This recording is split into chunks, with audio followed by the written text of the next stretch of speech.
The simple truth, there is none else beside him. With the help of heaven, let us contemplate the meaning of the phrase, there is none else beside him. The meaning is that there is absolutely nothing besides the Creator. However, this is difficult for us to accept because we perceive ourselves as independent beings and we feel the existence of a physical world. It appears as if there is a world disconnected from the Creator, where everything operates on its own through chance or nature, as if everyone does as they please, and as if there is no divine providence guiding all that occurs. The Ramchal, may his merit protect us, says that the entire purpose of creation is to bestow goodness and to reveal his absolute oneness. The bestowing of goodness itself is the revelation of this oneness. This means that there is one who manages everything that is done and directs everything toward the ultimate good.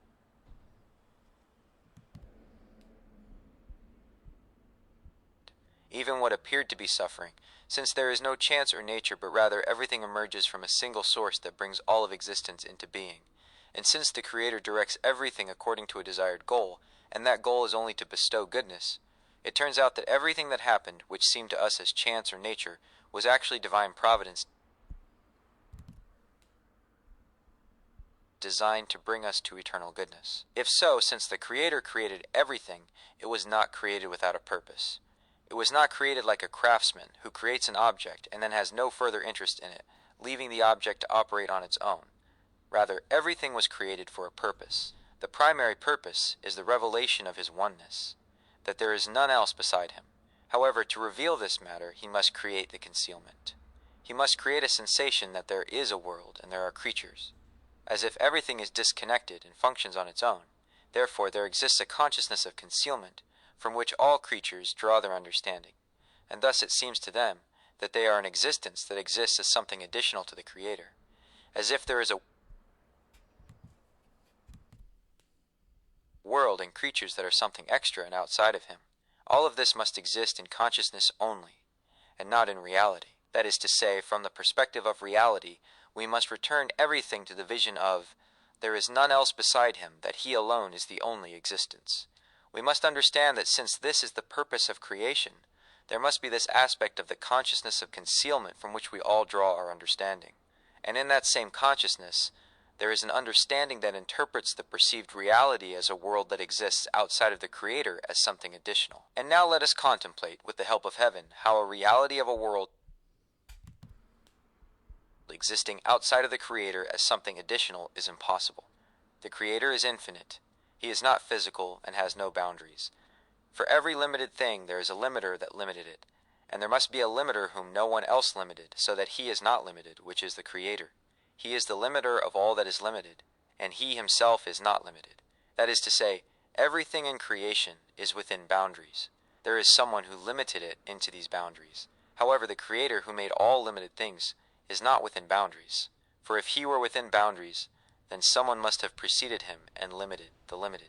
Therefore, there must be a primary force that is not limited, which is the Creator. Therefore,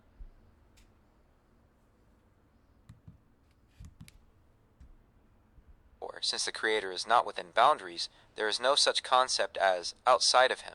Thus, there is no possibility for the existence of something outside of the Creator, because the concept of outside of him does not exist. Everything exists within him. Therefore, we have seen here that the world and the creatures are not outside of the Creator, and they are not something additional to him. And since everything is within him, then everything is him. However, to allow space for this aspect of a world and creatures to exist within the infinite, the contraction, the tzimtzum, was made. The contraction is the concealment of consciousness, where the consciousness does not see where and how the sensation of a creature in a physical world comes into being. And this is what hides the vision of, there is none else beside him. For if we could see that we are coming into being within the infinite, and that this coming into being is not from the perspective of a tangible, independent, or physical existence, but rather only from the perspective of the concealment of consciousness. To understand this, let us contemplate a dream. A dream is a reality of a single thought. There is nothing outside of it, and nothing in addition to it. There is only one single thought here, which contains no actual creatures and no actual physical world. However, that same thought creates within itself an illusion, and this is done by hiding the consciousness, through which one does not see where and how everything is being formed. If one could see, there would be no existence for the dream as a sensation of true reality, everything would be nullified within the source. And such is the creation. Since there is nothing outside of the Creator, and since everything comes into being within the Creator, and since there is none else beside him, he is, in essence, the dreamer. Within him, the dream that is felt as a reality of a world and creatures comes into being, and so that it does not vanish into nothingness and return to the void as it truly is, there must be a consciousness of concealment that allows the thought in which the dream is formed, the thought of the Creator, to have a concealment that portrays the dream as a true reality. Therefore, the truth is, there is none else beside him, just as in a dream there is only one single thought, and what seems to be a world and creatures is only from the perspective of the concealment of consciousness. For as soon as the dreamer awakens, and shines the light of consciousness which reveals how he forms the dream felt as reality within himself, then we see that there is none else beside him, and everything is nullified in its source.